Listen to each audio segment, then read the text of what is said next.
Lenguaje y literatura. Noveno grado. El teatro realista. Bienvenidas y bienvenidos a su franja educativa Aprendamos en Casa. Soy Francisco García y en esta ocasión te acompañaré en la clase de noveno grado. Seguramente has de recordar que en la semana anterior el compañero Carlos Rodas te explicó algunos elementos muy importantes del teatro. Estos son la comunicación verbal y no verbal y también los elementos o lo que compone al texto dramático impreso, así como el espectáculo teatral. Para comenzar, quiero hacerte dos preguntas, pero quiero que reflexiones sobre ellas porque nos permitirán hacer un repaso sobre el teatro realista que estudiaremos en esta ocasión y que también lo acompañaremos con un fragmento de la obra literaria Casa de Muñeca. Las preguntas son, ¿qué sabes sobre el teatro realista? La otra pregunta es, si tuvieras que escribir una obra de teatro sobre tu vida, ¿qué quisieras expresar? ¿Qué quisieras decir? ¿O qué quisieras contar?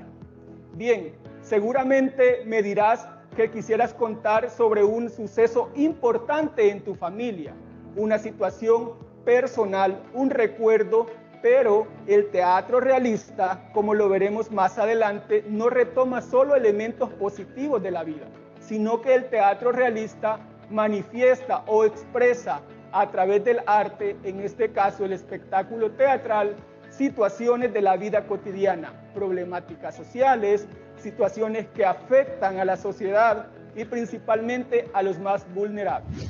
Para comprender mejor el teatro realista, te invito a que estés atento a una explicación que haré sobre este tipo de teatro, que es muy diferente al que has estudiado en semanas anteriores. Por ejemplo, no se parece al teatro griego en el que estudiaste obra como Edipo Rey.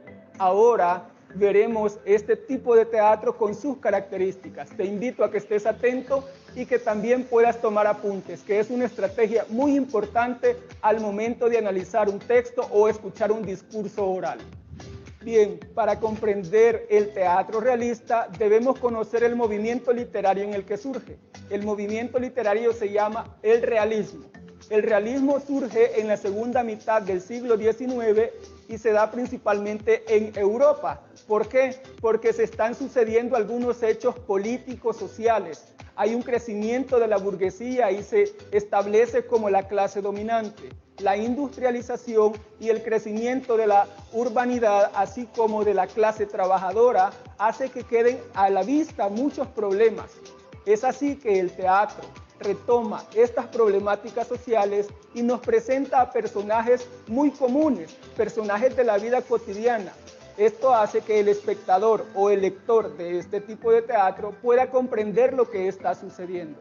Además, se utiliza un lenguaje común, es decir, un lenguaje coloquial que todos podemos comprender. No hay un lenguaje rebuscado, pero por ser un texto literario siempre aparecen elementos estéticos que nos ayudan a entenderlo. Además, el ambiente en el que suceden las acciones son lugares comunes. Como ya lo decía, las problemáticas sociales, problemas familiares se verán en este tipo de teatro.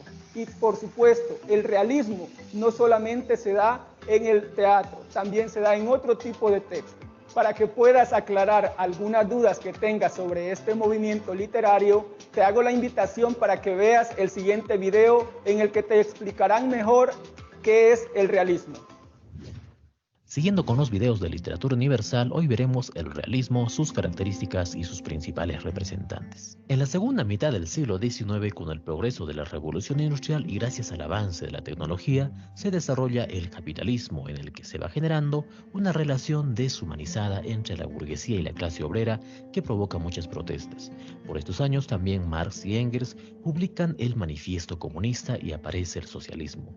Asimismo se instaura la Segunda República Francesa como producto de las protestas de estudiantes y obreros en Francia. Augusto Comte desarrolla los preceptos del positivismo, una doctrina que basa su método en la observación. En este contexto, la literatura deja atrás su romanticismo y lanza una voz más objetiva de la realidad. El realismo es una corriente literaria que surge en Francia como respuesta al individualismo e idealismo del romanticismo. A diferencia de este que expresa el amor sentimental en un entorno idílico rodeado de un ambiente natural, el realismo busca describir el ambiente social, el contexto histórico y las vivencias de los personajes. Ya no se considera al hombre como un ser solitario enfrentado a la sociedad, sino como parte de ella y producto de las relaciones que vive. Se trata de narrar creando un espejo de la realidad mediante la observación y descripción heredada del positivismo de Comte. Se manifiesta incluso una especie de rigor científico en la creación literaria debido a la búsqueda de objetividad. Además, se utiliza un lenguaje. Ahora que ya conoces más sobre el realismo, estudiaremos la obra dramática Casa de Muñecas. Primero, observa la siguiente imagen. ¿Conoces a este personaje? ¿Sabes quién es? Bien, para conocer más sobre él, te invito a que veamos el autor de la semana. Conoce a Henrik Ibsen, dramaturgo y poeta noruego. Nació el 20 de marzo de 1828 en Skien y falleció el 23 de mayo de 1906 en Oslo. Su nombre completo fue Henrik Johan Ibsen. Es considerado como uno de los literatos más importantes de la historia, así como uno de los autores que más ha influido en el teatro moderno. Sus obras pueden considerarse antecedentes del simbolismo y es asimismo reconocido como el padre del teatro realista. Este autor, por muchos motivos, fue muy avanzado para su tiempo, en particular temáticamente, chocando de lleno con los valores sociales imperantes en su época. No obstante, esto ha hecho que perdure en el tiempo con mayor frescura que otras obras contemporáneas a las suyas y que siga siendo, aún hoy, uno de los dramaturgos más representados en todo el mundo. Ahora que ya conoces el autor de la semana, veremos un video sobre la obra Casa de Muñecas. Es una escena que también se relaciona con el fragmento que se encuentra en tu guía de autoaprendizaje. Luego analizaremos algunas de las preguntas que se encuentran en tu guía y trataremos de resolverlas. Él me llamaba su muñeca y hacía conmigo lo mismo que yo hacía con mis muñecos. Luego vine a esta casa. Quiero decir que pasé de las manos de papá a las tuyas. Y tú me transformaste a tu gusto. Yo hacía y decía lo que tú querías. Por eso digo que los dos sois culpables. Los dos sois culpables de que yo nunca haya sido feliz. Ah, no. Nunca has sido feliz, ¿no? ¡No! Simplemente estaba feliz. Alegre. Porque tú eras muy bueno conmigo. Ay, Torvald, Dios. He sido muñeca grande en esta casa, como he sido muñeca en casa de papá. Y mis hijos han sido mis muñecos. Nora, en parte llevas razón, pero exageras.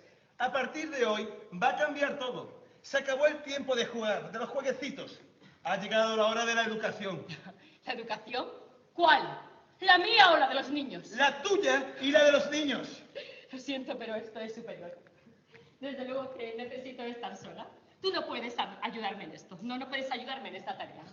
Por eso mismo, Torvald, voy a dejarte. ¿Qué dices? Necesito estar sola para orientarme sobre mí misma. Pero Nora... ¡Que quiero marcharme inmediatamente! Supongo que Cristina me dejará dormir en su casa esta noche. ¿Has perdido el juicio? No te lo permito, te lo prohíbo. ¿Que me lo prohíbes? Después de lo que ha pasado. Mira, Torvald, no me llevo nada tuyo porque no quiero. No quiero nada tuyo, ni ahora ni nunca. ¿Qué locura es esa? Ante todo, eres madre, ¿eh? Y esposa. Yo ya no creo en eso. Ante todo, soy un ser humano al igual que tú. O al menos debo intentar serlo. Es que no piensas cuál es tu puesto en tu propio hogar. ¿No sabes lo que es la religión? Yo ya no sé lo que es la religión. Hablas como una niña. Sí. Es que no tienes ni idea de la sociedad en la que vivimos. Ay, Torvald, yo no comprendo la sociedad en que vivimos. Por eso mismo necesito saber quién lleva la razón. O la sociedad o yo. Jamás pude creerlo. En el video que observamos de Casa de Muñecas, vimos dos personajes que tienen una problemática familiar. Ese es el conflicto que nos presenta esta obra. Eso también se identifica con las características del teatro realista. Es decir, que los personajes están en un conflicto familiar y quieren resolverlo. En tu guía de autoaprendizaje se presentan algunas preguntas de comprensión lectora para que analices tanto el comportamiento como la situación comunicativa y la libertad que busca este personaje. Así vemos en esta obra los personajes Nora y Elmer.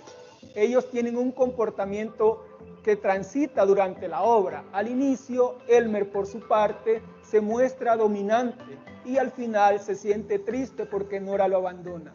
Por su parte, Nora al inicio representa a esa mujer oprimida y ella manifiesta que es una muñeca y ha sido una muñeca en el hogar.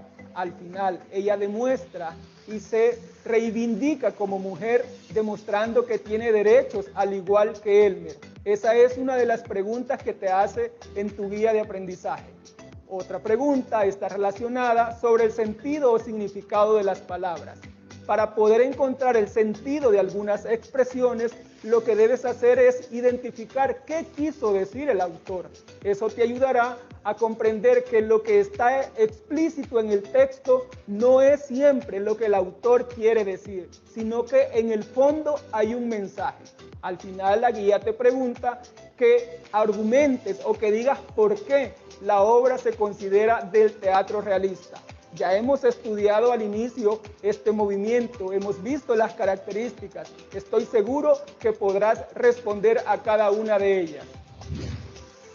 Para finalizar, en la guía de autoaprendizaje te solicita que escribas una valoración crítica sobre Nora. Esto lo debes hacer considerando el contexto salvadoreño.